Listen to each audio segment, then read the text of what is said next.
હાલો dry fruit વાળો liquid મઠો બનાવીએ.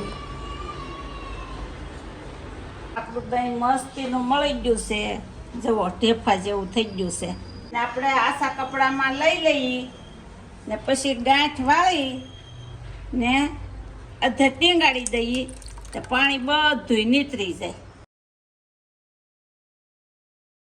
આવી રીતે ટીંગાડી દેવાનું એટલે બધું પાણી નીતરી જાય.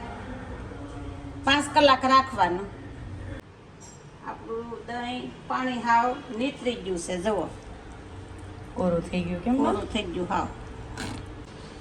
હવે આપણે મોટી ગરણી લઈ લીધી છે, એમાં આમ ફેંદી નાખશું એટલે ગાંઠ ન રહે ને મસ્તીનું થઈ જાય આપણું. હવે આને આપણે ગાળી લીધું છે ને હવે એને ખૂબ ફેંદી નાખશું આમ.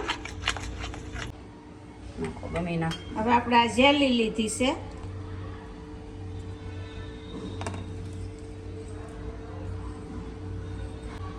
પાંચ 7 દાણા એલચીના લીધા ને 1 ચમચી ખાંડ નાખી ને પીલી નાખ્યું આપણે એટલે એલચી પીલાઈ જાય. એકદમ ભૂકો થઈ જાય ભૂકો એલચીનો. થઈ જાય એલચીનો. આખી નો આવે મોટામાં. હવે આપણે કાજુ બદામ નાખી દેવું. હવે આપણે ખાંડ નાખી દેવું. બોલો. હવે આપણે આને કોપ પર મિક્સ કરી દેવાનું છે બધુંય. ખાંડ ગળી જાય ત્યાં હા સુધી. ખાંડ કરી થઈ જાય. જાય. હા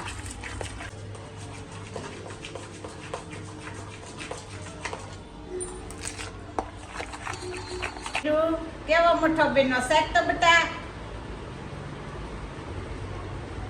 કેવો લાગ્યો? એમ